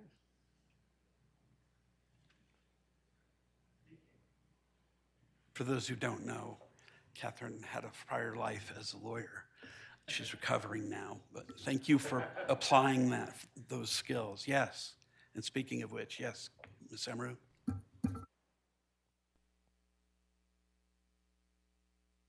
Not recovered from being a lawyer yet. So if we want to support the policy that all the homes that need remediation get remediation, then we actually make this ordinance not have a timeout, and we make it apply to everybody, not just original homeowners. Because there could be people who buy a home, maybe a family like mine with 2 small children, and you move in and you find out, why do we all have headaches? Why are we getting nosebleeds? And then you start digging into it and you discover, I can't believe it, this house is damaged. And the people who sold the house could have done it in good faith. You know, they were advised this was enough to do, and they did it, and they said it's remediated, and the law allows you to do that. You don't have to disclose this as a problem in your house because you've done what you were advised to do, but it was bad advice. So there could be somebody 5 years from now who buys one of these houses and ends up in this situation. And I think there is someone, and is she not in Louisville, somebody who lost their house, went and bought a house, and that house was severely smoke damaged, and she's freaking out because she gets none of the Community Foundation money for that or anything. She's stuck with like $200,000 of smoke damage. There is somebody actually in this situation. Lost a house, bought a smoke damaged house. Talk about bad luck. And so if this comes up anywhere in the city, we want these people to fix their houses. So my recommendation is that we support the policy of doing away with toxic homes somehow. Thank you. Thanks. Anyone else? Yes, please. So I think one of the things that's from a positive standpoint of extending the timeline, as I said before, HUD does not have a smoke standards. So Representative Brown and Representative Mabile are both working on pushing that, as well as DOLA, Department of Local Affairs, is working with HUD, trying to establish those guidelines. So I think by giving and extending that timeline, we're allowing for the wheels of legislative kind of processes to take place as well. So that may be able to push some of the insurance companies as we get further into this recovery. So rather than kind of not extending that timeline, giving a little more additional time to allow people to make the decision to actually stay and remediate, I think could be a really big positive. 120 homes across the burn scar have been sold already. So we've lost 120 members of the community already, and another 80 are for sale. So across Boulder County, there's a huge impact, and every one of those are a loss to the neighborhood, to the fabric of the community. And like everyone else has said, they're working really hard to stay.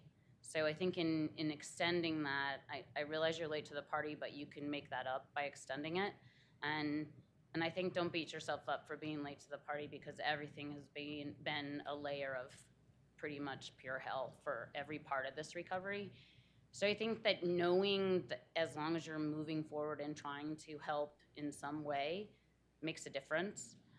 Extending it is not going to offend those that have a destroyed home. They're already on their way. I think trying to find ways financially to help this group of folks is needed. We're asking for SBA to reopen the cases and reopen the window, and we're hoping that might help. DOLA has changed their rules. Community Foundation changed their rules on reimbursement of this recently, on expenses already incurred. So we're seeing a lot of positive kind of contribution to helping this group. So I think everything that you could do to help them will go a long way in restoring the community too. Thanks. Anyone else? Let's see if there's anybody online. I don't see anybody. Okay. Let's go back to council discussion. Yes, Councilmember Kern. Thank you. I'd like to add in, if we can, since we're talking about, extending dates, timelines, which I think is a really good idea. This has come up before too with the total losses in the rebuild, is the implications of adding a fence, redoing landscaping that's burned down. There's a use tax component to that. If there's a way for us to make sure that additional permits that they would need beyond, and there's other, I was gonna say beyond just this, but sometimes you have to get a permit with each one of your contractors. So you may not have one contractor do the entire job. So each one of those could conceivably need a permit, hire somebody to work on the roof, hire somebody to work on the insulation, somebody else does another project. If we can make sure it's not just one submission for a permit and the use tax that's relieved, but anything that they're doing that is related to recovering from the impacts of this fire, that would be really helpful, I think. Thanks. Anyone else? I'm gonna, maybe I'll say this before I close the public hearing, and then we can move as we should. The section, just so I understand it, we're kind of coalescing around, at least on 1867, we're looking, I believe, at section 1C, that's which is the building permit application is filed with the City of Louisville on or before December 24th. We can talk about that in a minute. The motion can deal with the time period, but I hear kind of a consensus building at least for 2025, and Councilmember Kern was just talking about, I think, modifying the term building application in some sort of way, and we can talk a little more about what that might mean. the one thing I know is dangerous is drafting ordinances from the dais. But I think we typically have been able to include concept and approve conceptually what the language is. I'd prefer to pass these tonight, or at least vote on them. Tell me if we could, I might ask either director or our city attorney about what kind of language might work to modify that term in 1C of 1867 to perhaps broaden the concept of just building permit applications to, follow-ups. Yes. Yeah. So I think we could come up with some language on that. I just want to point out, though, I think the state use tax only is for the residential structure, and then for the rebuild, it's only for the residential structure. So for consistency, you may want to consider that as well, but we could change it to say primary structure and accessory. I mean, we could be specific and say primary structure, accessory structures, including fences. I think the things that we're seeing that people are permitting for separately are definitely fences, because we actually require that. But we are seeing people voluntarily do solar separately. That's a very common one. We don't require that, but some people are voluntarily doing that. But that's part of the primary structure, so I think that could be interpreted to include it. So I think it's anything detached, like a storage shed, a spa, a fence. I think those clearly aren't included, so we could say accessory structures and fences and add that language to subparagraph A.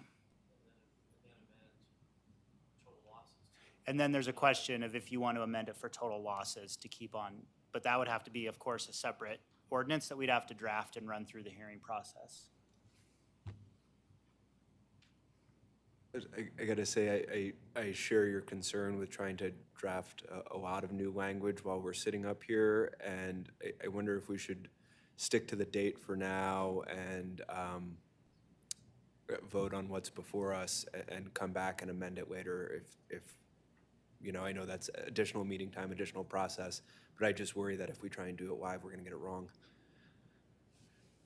Let me make one suggestion. I think we can extend the date pretty easily. That's an easy fix. I think you're right on the other language. We should, but maybe and sometimes you do everything all at once, and sometimes you do it a little bit piecemeal. And there's nothing wrong with coming back with an amendment after we get this done.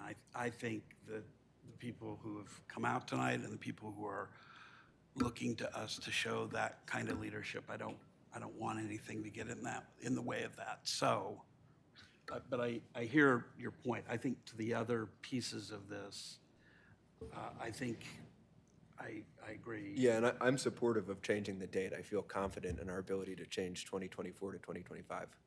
All right.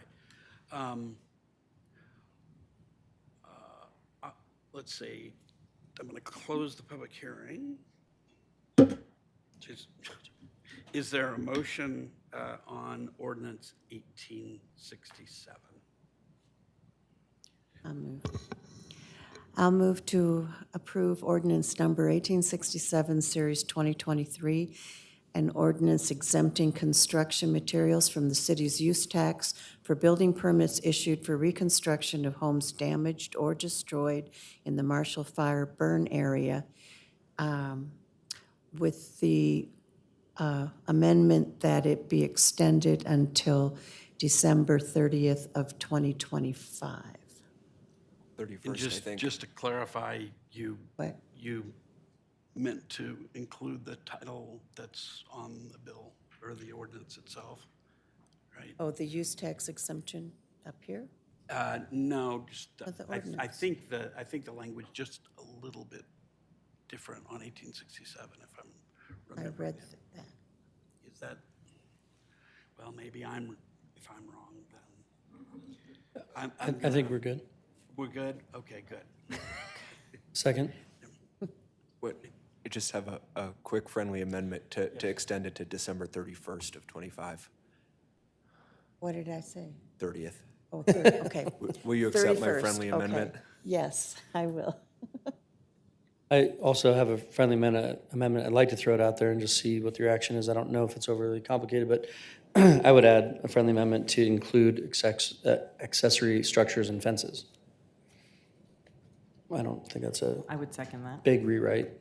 I think that should be something in a future discussion where we extend it, where we offer it for partially destroyed, but also fully destroyed, and just come up with one new ordinance that covers both. So is that a rejection of the friendly A amendment? rejection of the friendly amendment, sorry. Can we get a second to the original motion before you make? I second it. Okay, Yeah. thank you. So for clarification, are we going to be able to come back with one that does both, or are we going to come back with two anyway? I think we can draft one that applies to both fire damage loss and smoke ash other damage. We Okay, could do I'll one. strike my friendly amendment. Thank you. It's been rejected, so you don't have to strike it. Well, I strike it anyway. Okay. In All right. cooperation with my good friend Deb. All right. So take a roll call. Mayor Pro Tem Dickinson? Yes. Councilmember Kern? Yes. Councilmember Fahy? Yes. Mayor Lay? Yes. Councilmember Hamilton? Yes. Councilmember Hefner? Yes. I move that we pass ordinance number 1868, series 2023, an ordinance adopting by reference the 2018 International Energy Conservation Code as an alternative for the repair and rebuilding of homes that sustain smoke, heat, water, ash, or other damage as a result of the Marshall Fire, with an amendment that the deadline be extended to December 31st, 2025. Second. There are 3 seconds. Meredith. Did you get that, Clerk Booth? All right, you're just going to pick one? It's good to have that many seconds, to be quite honest. All right, let's, any discussion on that motion? All right, take a roll call, please. Councilmember Kern? Yes. Mayor Pro Tem Dickinson? Yes. Mayor Lay? Yes. Councilmember Fahy? Yes. Councilmember Hefner? Yes. Councilmember Hamilton? Yes.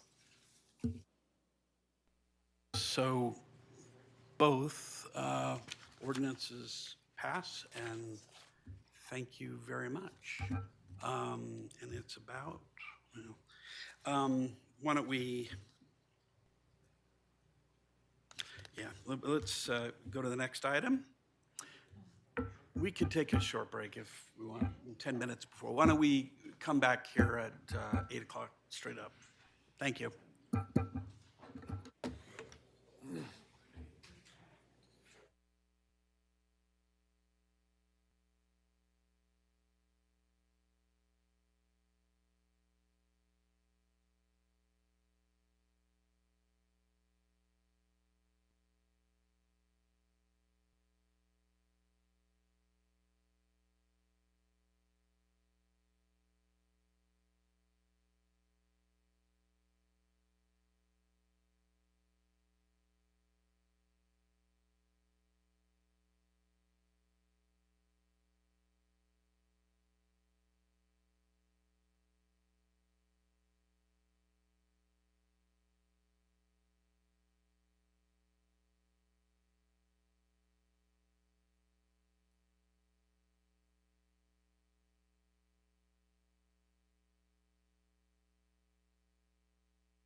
All right, very good. Good night, or good evening, Mayor, members of council.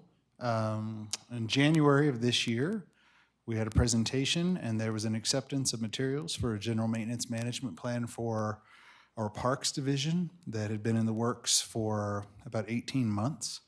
We were asked by that council, which, looking at you all now, was only about half of this council, to come back in a year and give an update on the implementation of that maintenance management plan. And so tonight, our Park Superintendent, Abby McNeil, will be providing you with that update. Also recognizing that we have some new faces on the dais, she'll also be presenting maybe a bit of an educational overview of everything that encompasses our Parks Division. So, Abby? Good evening. It's a pleasure to be here. My name is Abby McNeil. I'm the Park Superintendent. We'll get going. So a brief overview of what our Parks Division manages every day. About 355 acres of park property. We have a full inventory of large playgrounds, a cemetery, some athletic fields, a huge urban tree canopy, and we also provide snow support for our walkways throughout the city. We have a very dedicated staff. I inherited here when I took the position. There's 126 years of combined city service on this team. It's something that, as we learned earlier, the city of Louisville is very proud of. This team is very dedicated to that. On top of that, of those, add to it, they come with an experience of over 250 years committed to the green industry. So you have a very dedicated staff, and I'm proud to be a part of it. A recap of what the General Maintenance Management Plan is, and this came from the consultant's report, so this is not my next couple slides are from there. Basically, they created a journey for us to take. It's where we are and where we're going and benchmarking us along the way. So we're going to decide from some of these, we've put in some implementations of how we're going to get there. This is one of the big things that they hit on in their presentation in January. City of Louisville is right in the middle. And it shows how many parks per resident that we offer. So we have 37 parks, and that is for one park, it's 574 people can touch it. For a city of our size, we fit right in the middle of that. We are offering a lot of land to our people to use every day, and they do. This data came from the National Parks and Recreation Association, or NRPA.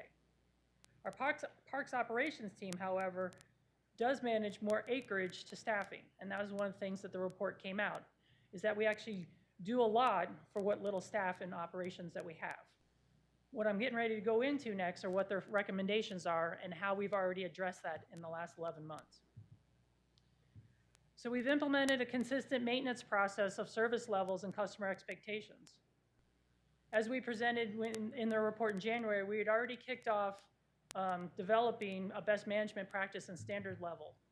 And we've implemented that throughout this entire year. And our staff is embracing that to be our daily operations. So we plan as a staff to revisit that and make it our norm going forward.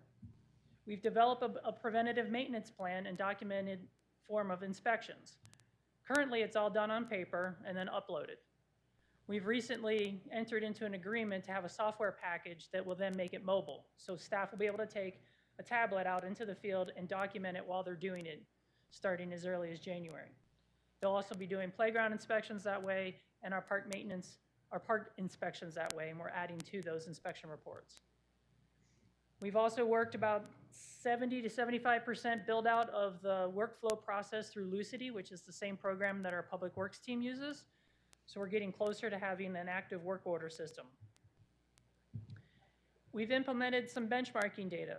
We created a new subdivision from that. We had an opportunity with some staff leaving and some shifting of positions to see that we had a need to fully develop a subdivision strictly for horticulture and streetscapes. They'll take over the new medians that we've recently renovated, but it also allows our forestry team to really be dedicated to managing our urban tree canopy. So it allows a little bit of separation of everything, but also some continuity between it all. We started contracting work to help get ahead of the deferred maintenance in our tree canopy throughout the city. We spent the last probably 5 months connecting in certain quadrants throughout the city and really taking care of the right-of-way trees that our staff wasn't able to get to.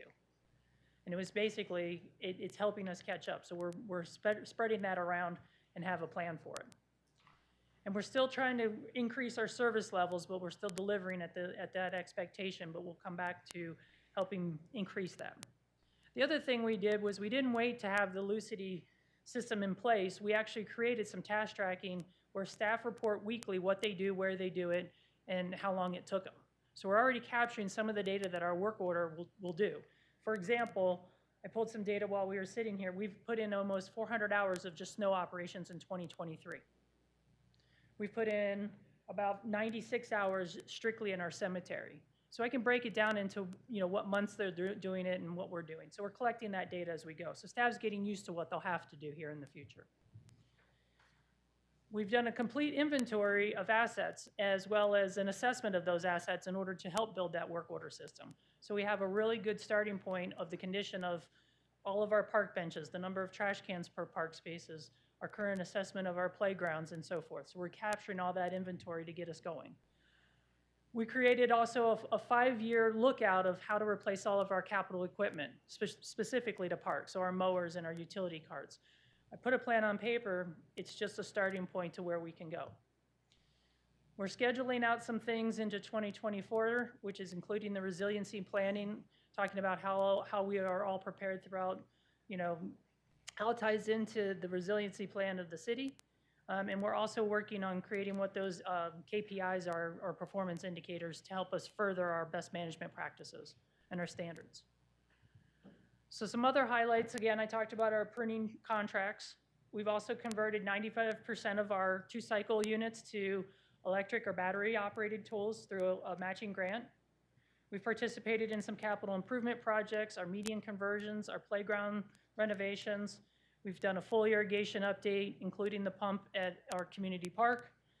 We've done some tennis court resurfacing, and we're working on fleet upgrades. Going forward, we're going to continue to implement the inspection software.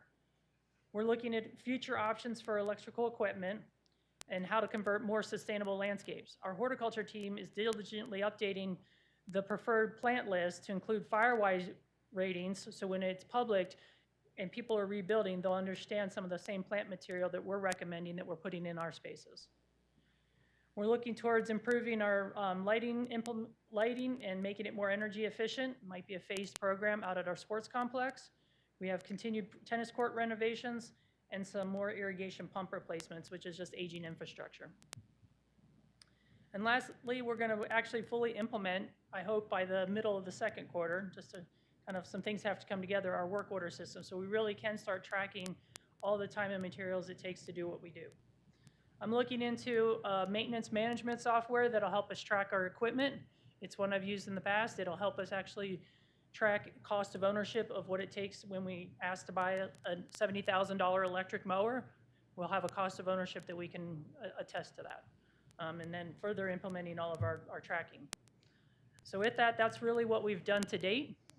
I'll take any questions if you have any. Council questions? Go ahead, Councilmember Fahey. I have one. When you were talking about your asset identification, does that include all of the land, all the pieces of land here and there that, outside of an HOA? Does it belong to the city or the HOA? Who's responsible for maintaining it? All of that? We are still working on identifying all those. I've actually been working with our Public Works Department that manages the backflow inspections, and we're slowly finding backflows that are still listed as city-owned but managed by the HOA, and how to shift the responsibility over to the correct property owner. Okay, great. Thank you.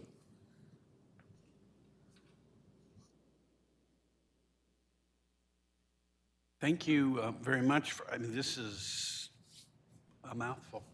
Mayor Lay and council, I would also note, similar in this feed, first off, great question, Councilmember Fahey. That has been a challenge. There is a substantial amount of right-of-way and entryway property that has kind of been in a gray area, so that's been a pretty big lift.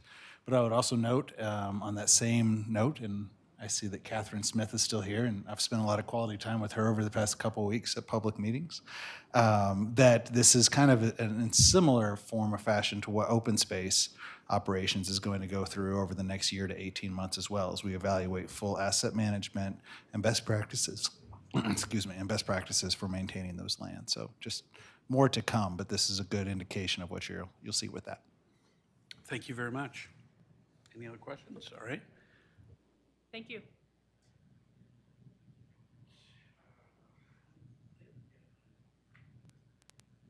I don't think there's any council direction. I mean, you know. Mayor, do you want to do public comment? I suppose, yeah. Any public gonna comment? Ms. Smith? Okay. Nobody is online commenting. Thank you for pointing that out, Madam Clerk. Let's go next to item D, which is resolution number 81, series 2023. A resolution amending the 2023 budget by amending appropriations in the general fund, open space and park fund, historical preservation fund, recreation fund, capital projects fund, recreation center debt fund, water utilities fund, wastewater utility fund, stormwater utility fund, and golf course fund, and additional appropriations within such funds and adjusting budgeted revenues in the general fund, open space and parks fund, recreation fund, capital project fund, stormwater utility fund, and golf course fund. It's a public hearing. I'm gonna open the public hearing and we'll start with a staff presentation. Sorry, can you repeat that? I can, but I think Councilmember Hamilton will probably grab this and whack you with it, actually. Go ahead. What an introduction. Thank you very much. Good evening, council members. My name is Ryder Bailey, Finance Director for the City of Louisville. Today, you'll be receiving a brief presentation on the final amendment to the city's 2023 budget. Staff is seeking your approval of the final budget amendment to the 2023 citywide budget. This final amendment is largely administrative and primarily driven by council-approved contract amendments during the year. Marshall Fire unbudgeted expenses and revenues. A reminder that financial staff batches budget amendments from previously heard council items. This is only the second and anticipated final budget amendment for 2023. Today's amendment can be broken into three categories. Previously approved council contract amendments and obligations made throughout the year. For example, Microsoft licenses recently and other capital contract amendments.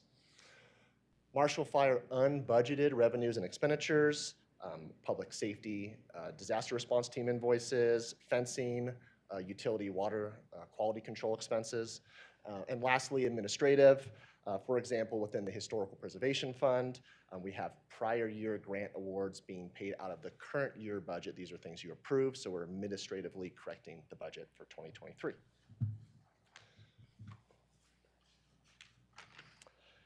The resolution attached to today's packet is the official amending document and presents the amendment by fund, the city's legal level of authority.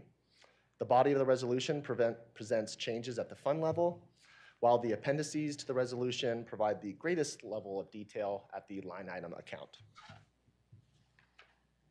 A reminder again that this amendment is largely administrative, codifying decisions councils made throughout the year, adjusting for unbudgeted Marshall Fire revenues and expenses, and the administrative cleanup of the Historical Preservation Fund. In aggregate, offset by the additional revenues this amendment has in it, the total amendment is about 1% of the citywide budget, and upon budget amendment adoption, all funds with reserve requirements will remain in full compliance with those policies. The Finance Committee reviewed the proposed amendment at their December 14th committee meeting. Staff is recommending that council approve the final budget amendment to the 2023 citywide budget. And with that, thank you for your attention. I'm here to answer any questions you may have. Are there questions, council questions for staff?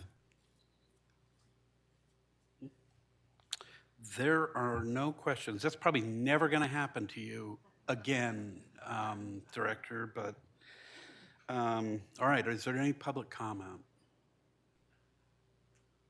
There is not. Any council questions or discussion? Then I am going to close the public hearing. Is there a motion on resolution number 81? Go ahead. No? I move that we pass resolution number 81, series 2023. Second. Sorry. It's like, what are you Okay. waiting for? Any comments or discussion? No. Let's call for roll call. Councilmember Kern? Yes. Councilmember Hefner? Yes. Councilmember Hamilton? Yes. Mayor Pro Tem Dickinson? Yes. Councilmember Fahy? Yes. Mayor Lay? Yes. City Attorney's report. I have no report this evening, Mayor. Thank you. Okay. Council comments, council committee reports, and identification of future agenda items. Zip. Okay.